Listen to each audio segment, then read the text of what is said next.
Overloaded, overworked, and just plain old overwhelmed? Oh, yeah. You're not alone. Those are stressful things. Dr. Nekeshia Hammond is on an all-new intentional living to help us finally focus on some much-needed self-care. There's all sorts of different issues that can come up when we neglect ourselves. We're talking burnout prevention. Burnout is not just having a bad day or having a bad week, but it's chronic. It's over time. It can be weeks and months and months. Mental health awareness. You deserve to reset. You deserve to recharge. And you need this in order to understand yourself more and in order to get into a healthier mindset. And creating healthy habits that stick. This idea that we deserve to feel okay. I mean, yes, that's a big thing. You're allowed to take care of yourself. You're allowed to be emotionally healthy and you're allowed to have joy. On an all-new intentional living with Courtney Meyers. Before we get into the show, I've got a question. Are you in optimal health? Well, if you're anything like me, I'm sure you're just as confused and overwhelmed with all the information, rules, and advice out there for living your best life.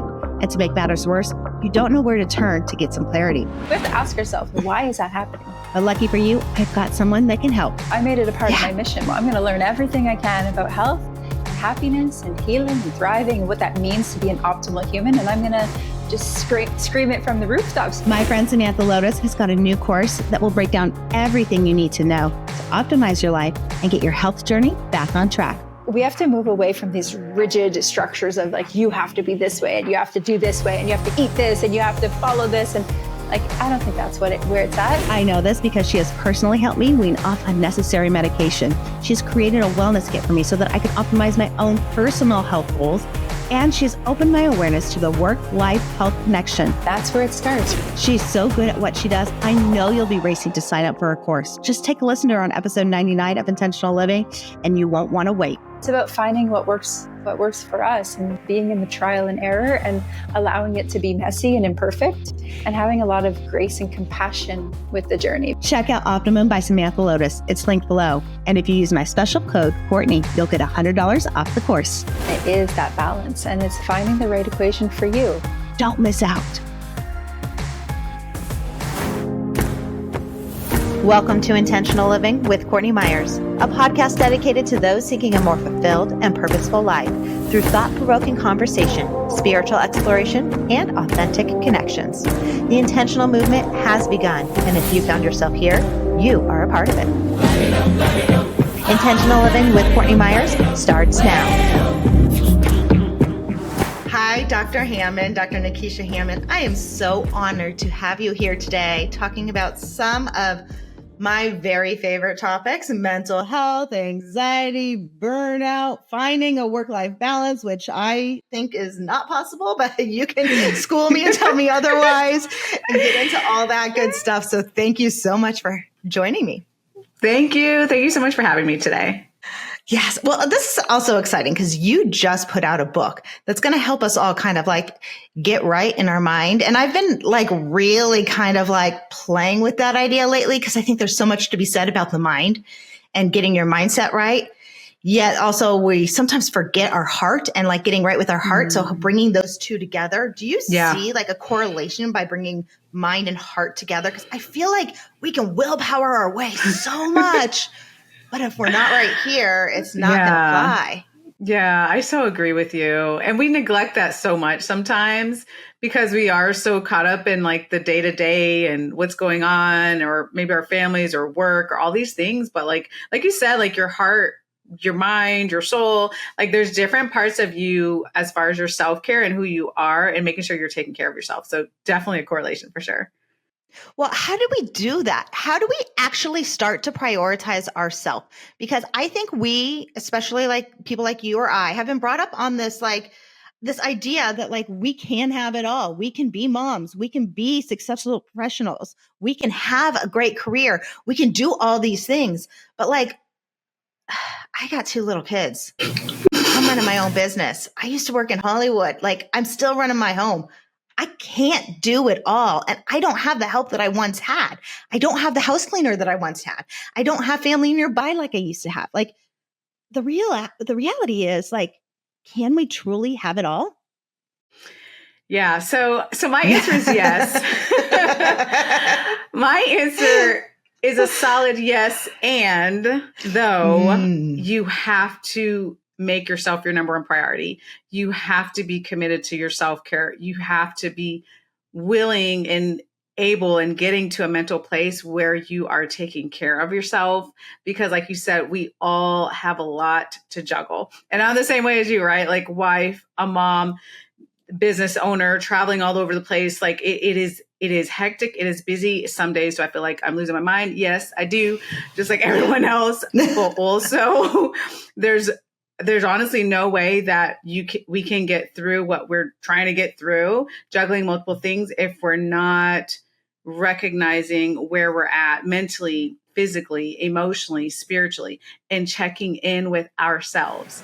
Because it's really easy to get caught up with everything else around us, checking in with kids, checking in with, if you have a significant other, checking in at work, checking in at all these other places. But then when we neglect ourselves, it can completely lead to burnout when we're not taking care of ourselves as well, which is not the easiest thing to do. Like you said, especially depending on how you were raised, but it is possible. I'm curious, what is considered burnout versus like literally just a full body shutdown? Or is it one and the same? Because I'm questioning this. What I experienced over the summer, all the listeners and viewers know, I took a break. I had to. I didn't have an option. Like literally it happened overnight. I got back from vacation, talked about it on the show. All of a sudden, like I was in scans I have a massive tumor on my liver. I had a lesion on my kidney. I had been dealing with mono and I didn't know about it. My body was so swollen. I had to get my wedding ring cut off. Like finally gave me a diuretic. I lost 7 pounds in 4 days. I was that swollen. I couldn't push myself off the ground. I was moving like an 80 or 90-year-old person that had health issues that couldn't move. Like literally overnight, a couple days worth of a temperature of 102. So part of me was like, yes, part of that was related to being sick. All the things came back. I've spoken about this as benign. Thank you. Like, thank God. So grateful for that. Yes. But at the end of the day, it's like, even the mono, that's enough to put you down. And I just pushed through it. I didn't even realize it. So at what point is it just like your body saying, okay, you're burnt out? Yeah. Yeah. And you're just pushing yourself. And then if you're not going to listen to yourself, you're just going to, your body's just going to be like, screw you, I'm done. I'm going to lay you on your back. Yeah. Or what is it? Or is it, are they connected?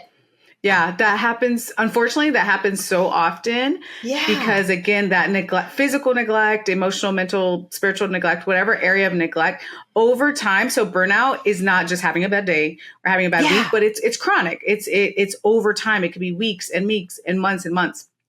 But like you said, and it's funny because how we are as people, sometimes we'll get really stressed out and maybe we have a stress cold or maybe we have some minor illness because we're so stressed out, but then we just keep ignoring ourselves. And what that can do is absolutely there's plenty of studies on it, but it can lead to more physical health issues. Like take your pick. It could be digestive issues. It could be blood sugar issues. It could be headaches, backaches, neck aches, like pain, like there's all sorts of different issues that can come up when we neglect ourselves. And also on the mental health side, it's the same thing. So when we start that, like, I feel so mentally fatigued, but I'm going to push through, I'm not going to take the break. Your brain will take a break for you sometimes. And it can lead to depression. It can lead to anxiety and all these other things that come about because we've just tried to push through too much. And it definitely leads to burnout. And then we can't do anything at all, which of course we don't want to get to that point. But it's very real and very common. Yeah. Because there's been a part of me like, yes, there was a sickness there. And did it manifest from that? Or was it burnout that ended up leading me to that point? And I can't get that like thought out of my head that there was a part of me that was burnt out. We had just been traveling for 10 days back to see family, lots of people with 2 young kids. I had to get, everyone ready. I had to prep my business to be gone while I was gone, like all these things. And even in the meantime, we have a lot of episodes we put out. I do all the work myself. It's like sometimes I'm up till 4 or 5 in the morning and it like compounds. And so I can't ignore that. And I think sometimes I don't know that as a public, we are totally schooled on what burnout is. I think we think of it as like, oh, I'm just tired of doing something. I don't want to do this. I think there's a real thing to be talked about here is what is burnout? And it's actually like there are symptoms. It's not just like, oh, I'm just over this. Because I think that's kind of the interpretation most people will have when we say burnout.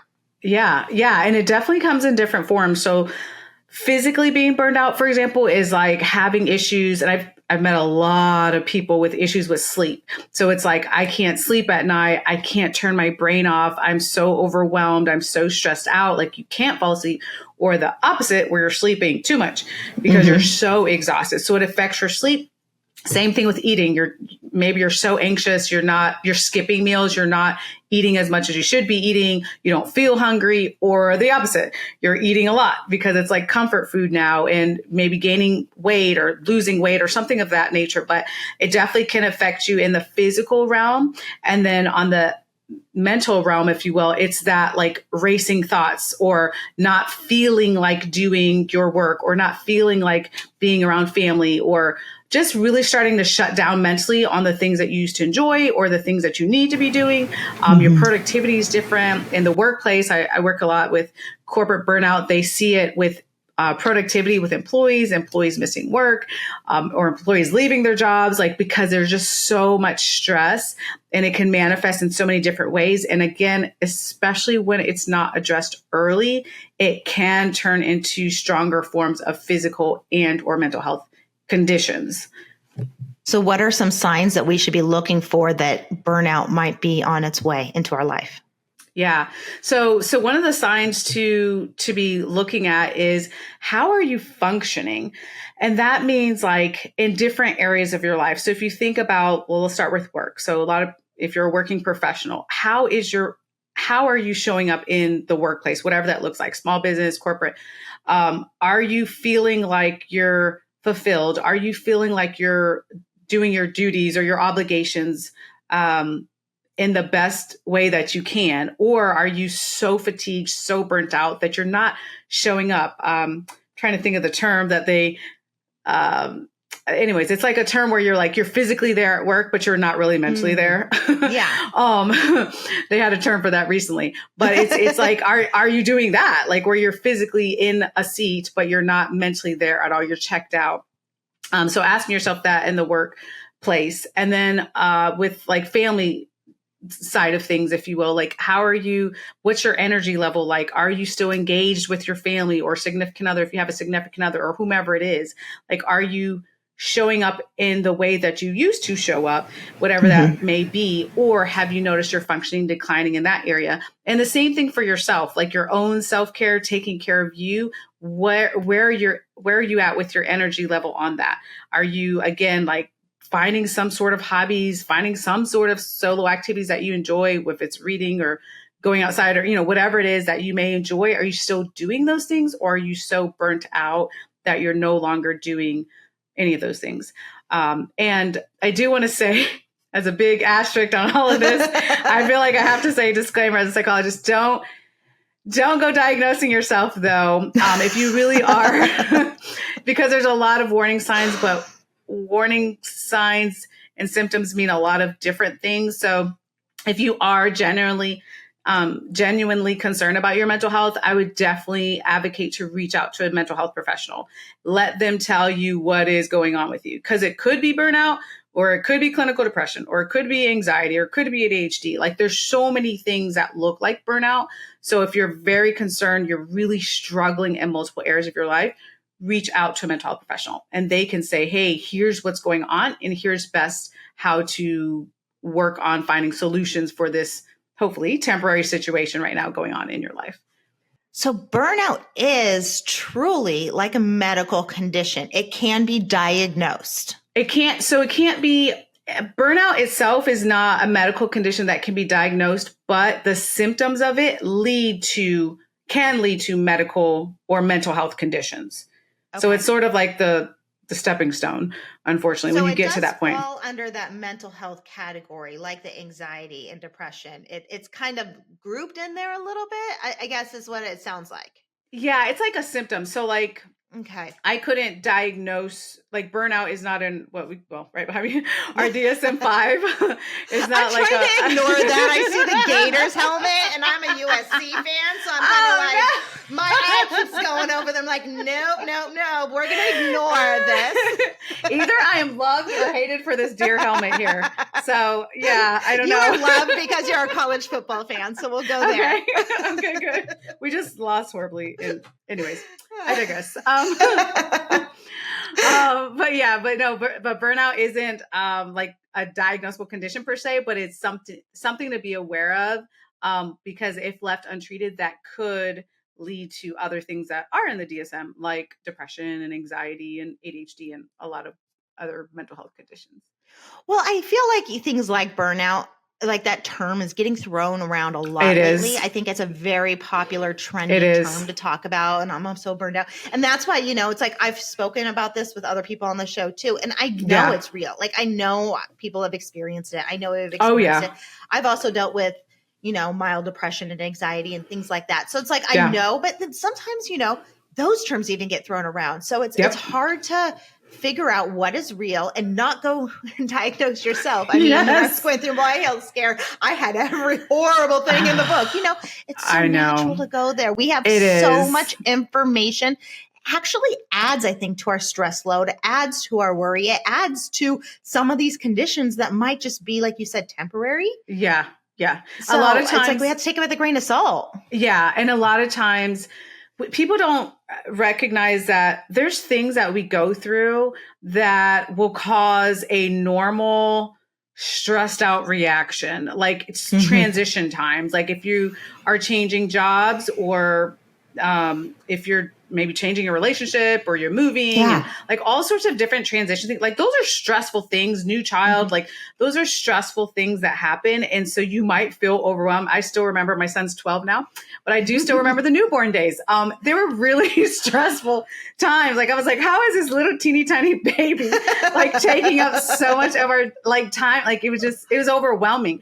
Right. Yeah. And so you feel stressed out, not to mention you weren't, you're not getting sleep and all those fun things with a newborn, but whatever the transition time is, like you also have to allow yourself grace as well, because it is normal to be stressed out at certain points. But the issue is when the stress level is happening for like months and months and months, like that's more concerning. So that's when I wouldn't say wait that long, but when you really know, like you're very different in how you're showing up in different areas of your life and you have that gut concern, then I would definitely say reach out to a mental health professional. That does also require a sense of awareness, because some people don't have that awareness about themselves. I've been through years of therapy.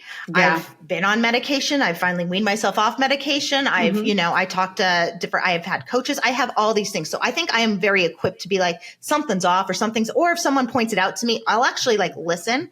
But not everyone does that. Not everyone believes in it.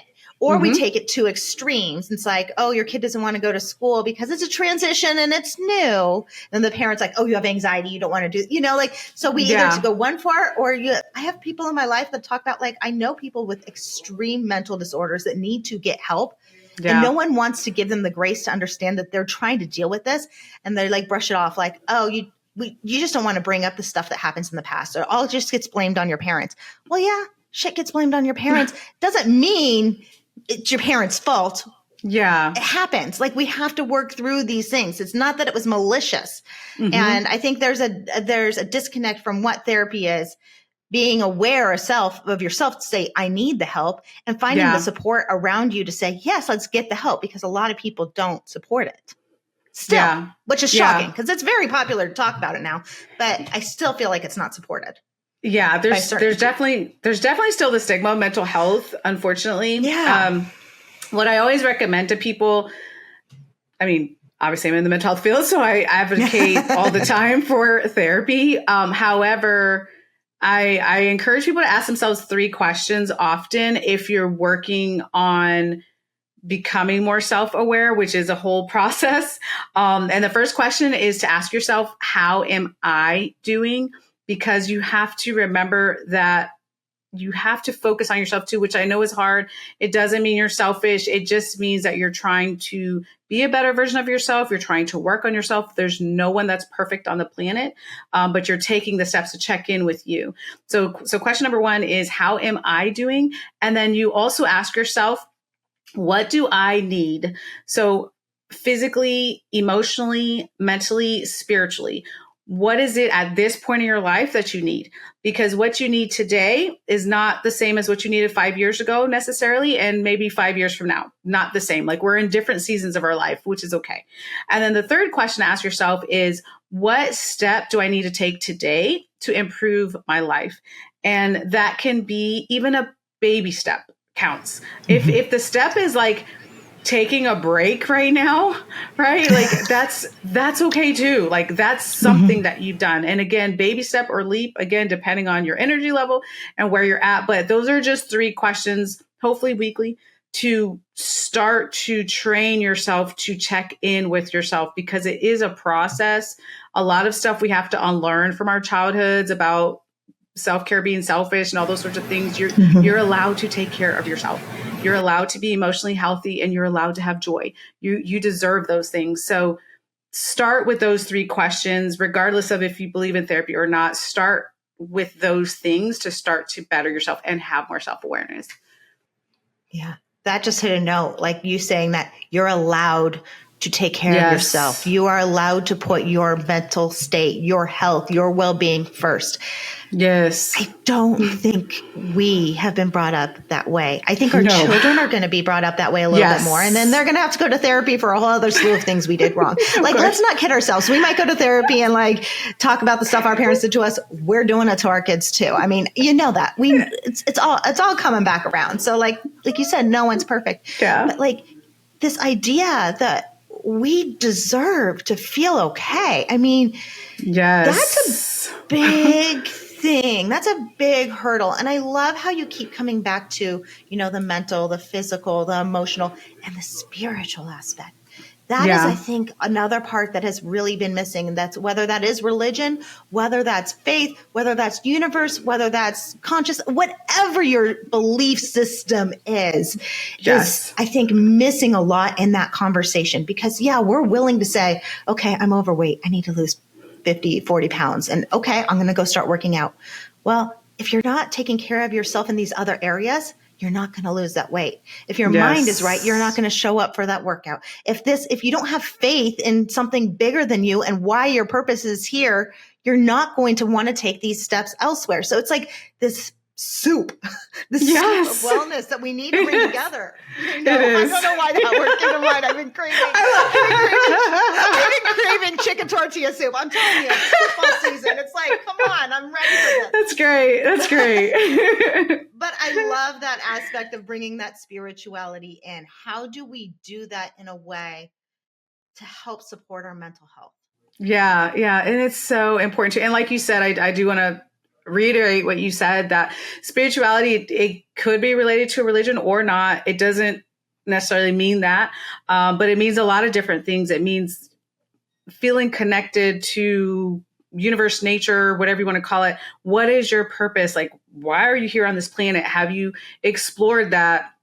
And again, it may look different depending on what season you're in, but those understanding that and being more aware of your own spirituality, whatever that may look like, is also a way that can get you through some really hard and dark times that will pop up in our lives. So it's more of, when it comes to self-care too, like, what tools can you add in your toolkit, like, to get through? So like physically, like you said, if you need to lose weight, like, that's one part. Mentally, how do you train your brain to be stronger, to get through emotionally? How do you work through managing a gazillion emotions that come up for us in life?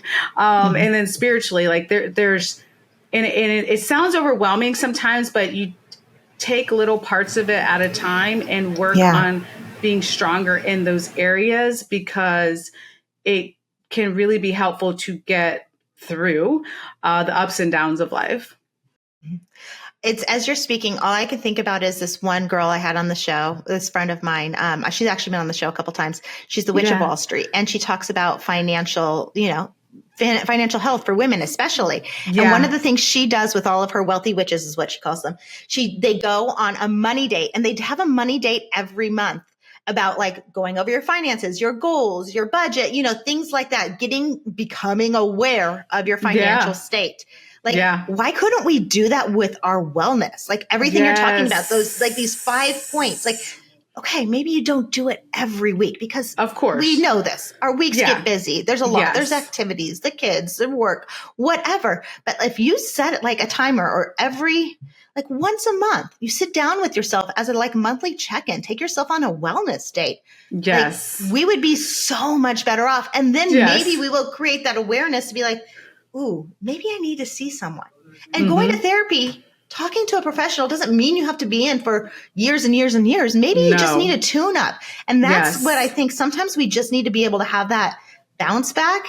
Yeah. And people don't want to go because they don't want to be like, oh, I'm going to be stuck in therapy for 10 years talking about the same shit over and over and over again. Yeah, that's such a myth about therapy. I get that. Yeah. Yeah, I get it. But it's also good to be able to have that check-in, or that person that gets you and sees you as a neutral person, to have that conversation and help point you in a direction that might help.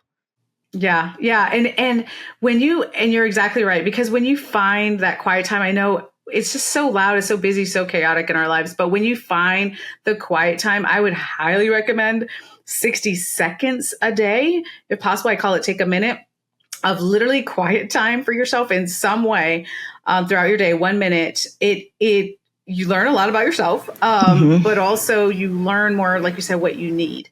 And our needs are changing. But when we're so wrapped up in what's going on around us and we're not taking that silent time, we're not taking any downtime, no reset, recharge, like that is the stuff.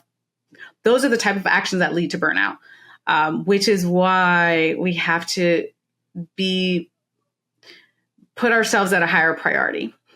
So taking a minute can also look like, if you believe in prayer, it can look like just taking some deep breaths.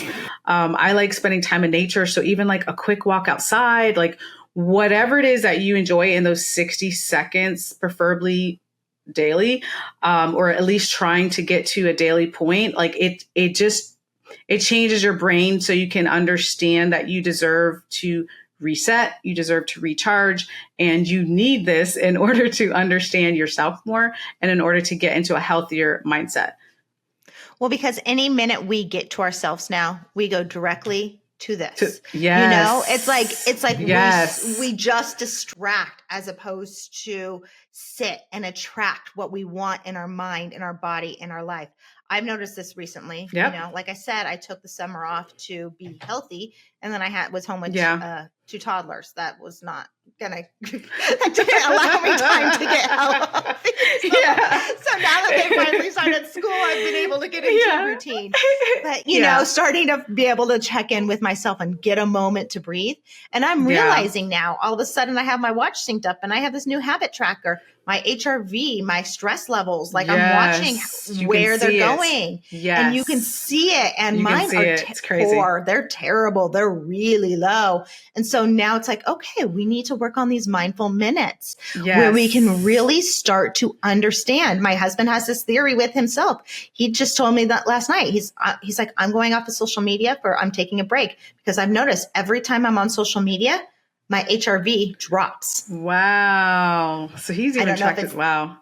Yeah. I don't know if it's the comparison trap or what it is, but it's causing him extra stress. Mm-hmm. So when we can take even that little minute of the day out for ourselves, like, wow, the things come flying in like that we need to work on. Yeah. Yeah. And it is true with your cell phone. I will say personally myself, I think it's been, gosh, how long has it been? I feel like it's been like somewhere around 2 years, but I had to stop that trap too, because I used to, in the mornings, like as soon as I woke up, I was like, the first thing was my cell phone. I was like, I got to check an email. I got to start the day. I got to, check the messages on Instagram. Like it was, it was ridiculous. Yeah. And so I stopped that a couple years ago. And now it's like, no, like when I start my day, because I want it to be very intentional the way I need to start my day and not in a like panic of what email I need to check. And now it's like, I do like a gratitude practice, my devotional prayer time, like just starting the day with a clearer mind instead of like immediately running to a cell phone. So that has made a huge difference actually too. But again, you're absolutely right. Like our phones are, I mean, yeah, they keep us very distracted when we need time to process our own lives sometimes and not be worrying about, 500 other things that's happening in our phones. Oh yeah. I mean, I've noticed now that I've been getting up early to walk before my kids wake up, just for a little bit of me time. It's like a 30-minute walk, me and the dog. Yeah. Sometimes I'll listen to a podcast, sometimes I won't, whatever I'm in the mood for that day. And I will notice, even just going back to like the stress, like by doing that, I've been doing it so consistently now for at least a month that the other day I had to get a book out that I'm working on, and I was on a deadline and for my client, and I woke up uber early this day to start writing and get it done before everyone woke up in my house. And I can't tell you what a bad day that was, like just taking that one day off. So when you start to get consistent with these good habits that allow you those moments of reflection and to like get in touch with yourself, all you need is one day off to be like, oh no, I don't want to miss that again. Like those habits start to bring about good things in your life really quickly. Oh, for sure. Yeah, really quickly. And you do notice that because it feels good, like, which is a great thing. You're like flooding your body with positive chemicals and positive hormones, like to be like, this feels great. I feel good. Like it, which is a good thing. We want to do that versus like the stress and the cortisol and like all the negative things when we stress out, which affects our body too. But we can control some of that, not everything, of course, but we can control some of that, which is pretty exciting. So I'm fascinated. How do you just hit a very big word that I'm having a conversation about, our cortisol levels. Yes. How do we naturally start to reduce the cortisol in our body? Because so many of us are living in just a cortisol spiked existence. We do. And the thing is, because a lot of times we don't even notice it, but a lot of us are in like fight or flight mode all the time. Yes. So if my fun example is always like, if a bear is chasing you down the street, you should be running for your life. Okay. Yeah. Like you should be in fight or flight mode because you're trying to save your life.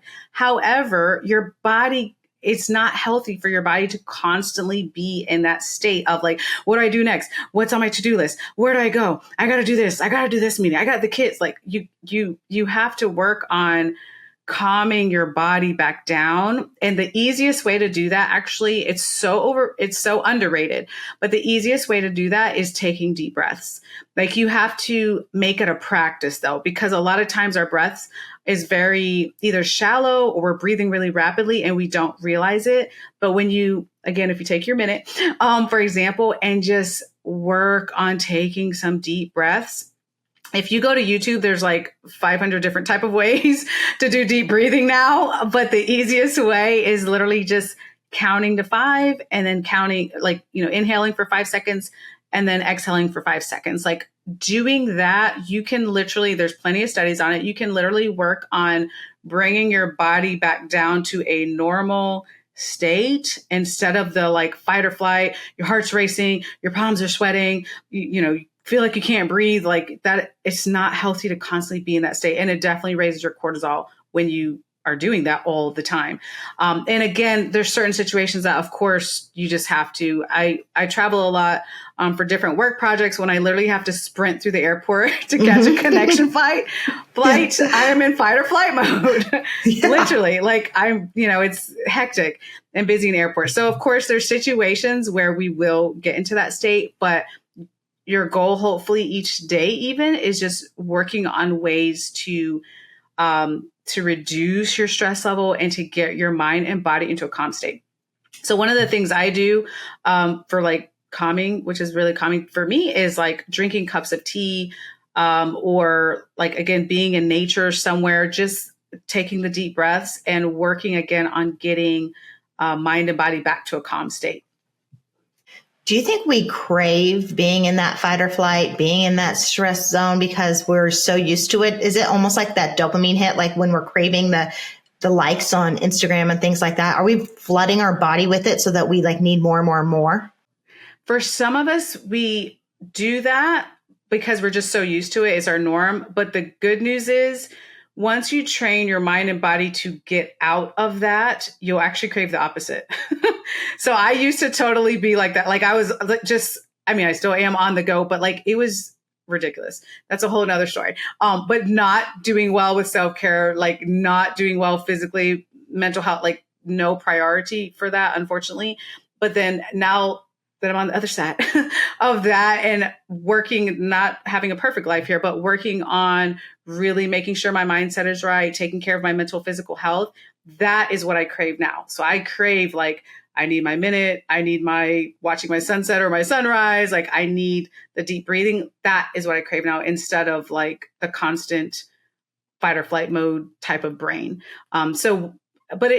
I don't want to say like these things are overnight by any means. It's definitely a process. But when you get to, a healthier style of living, you start to crave that side as well. So how did you do that? How did you get there? Because yeah. I mean, I think we all know, like in my mind, it's like, I want to be over here. I want to be on like craving that healthy style, but I'm just so addicted to the go, go, go. I'm living in that fight or flight. That's what I know. So how do we transition? Yeah. So I think my son was, I don't know, probably around 4 or something like that. I don't know. But a while back, I actually did personally hit burnout as well. Like I remember like one night, it was like in the middle of the night because I was working so many hours, doing so many things, trying to be super mom and all the things. And I was so exhausted. It was probably 3 or 4 in the morning or something like that. And I was like, okay, this has got to stop. Like, this is not going to work. I didn't want to be, anyways, I wanted to be a better mom to my son, better wife, like better in my roles that I was playing. So first was like self-awareness. So that hit like the burnout, unfortunately for me, was like, okay, things have to change. And then honestly, like a lot of what I share about burnout, like taking a minute, was something that I personally started as well. Because back then I used to tell myself like, I don't have time. And who has time for this stuff, which is totally not true. But you tell yourself those things. Mm-hmm. And so so I started taking a minute. I was like, well, fine, I could take a minute. And then it turned into more than a minute because I needed, like I said, it started to become like craving that downtime and the deep breathing. And then I just changed even like my physical routine. So now I am very consistent with working out because that has also helped me a lot mentally. They're pretty rigorous workouts, but it's helped me mentally as well as the physical aspect, of course, physical benefits of exercising. So that's something that I crave now as well. I'm like, okay, I have to make sure I'm taking care of my body because in order to do my little crazy schedule here, I have to be taking care of myself. So that's a huge motivator. And then it's such a habit now though. So it's easier now. It wasn't easy in the beginning, I will admit, but now it's easier because I have a lot of better habits in place. And my whole mindset is like, okay, I have to take care of myself. Like that life before, I'm like, no, let's not do that. Like it was so unhealthy. I wasn't getting any sleep on purpose because work came first. So it was like 2, 3, 4 hours of sleep was the average, which is so not healthy. So it's like, no, let's do some non-negotiables, making sure I get sleep that I need, making sure that I'm exercising, making sure I'm taking care of myself, doing the self-care. Like it's, much healthier. It's interesting. I feel like this is a thing that like moms especially kind of go through. Oh, that yeah. We think we have this life before baby, especially if we were very career driven, and then you have it afterwards and you don't want to give either up. And so you just go, go, go. And you don't acknowledge that you're a different person. Things are changed and there has to be a new normal, and you can still succeed at both. Yes. But things have to change. And I'm starting to realize that myself because I didn't want to admit that. You know, I didn't want that to be my reality. No, and you just work yourself to death. And then it's like, you're showing up half-assed for your kids. You're not showing up for your relationship. And no one's winning in the scenario and everyone's just miserable.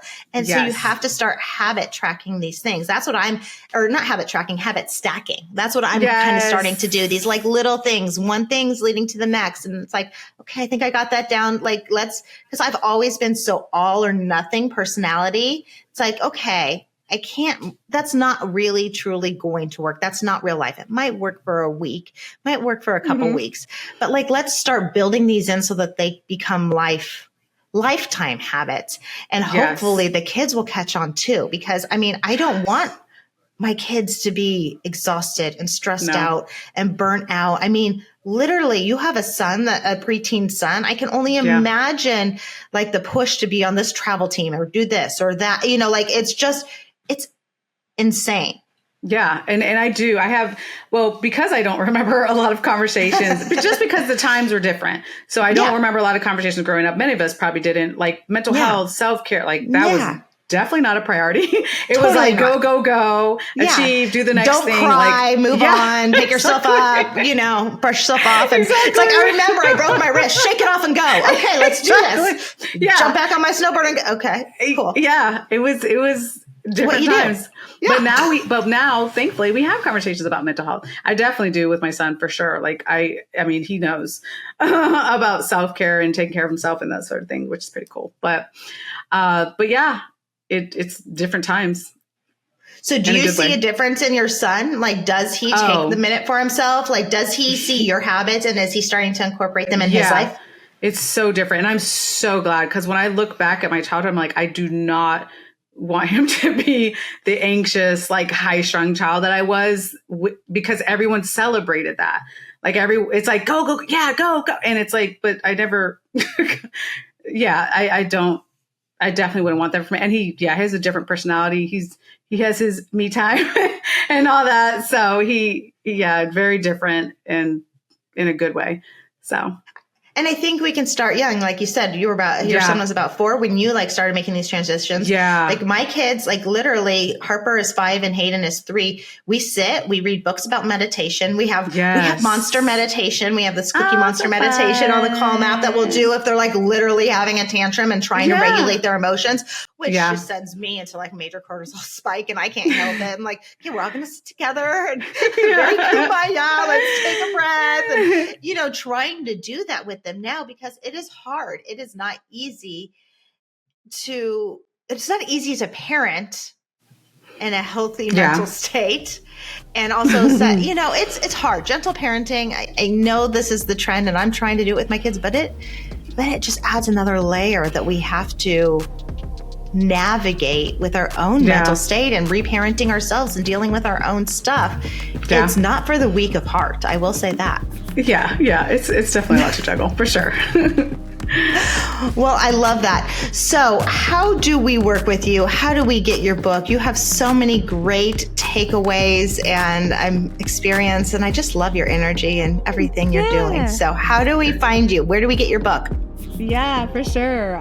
So all my information about me is on my website, drnekeshiahammond.com, DRNEKESHIA Hammond.com. And information about my book is on mindsettrainingbook.com. I love it. And I will put all that information in the show notes below. And are you speaking anywhere soon that we can see you?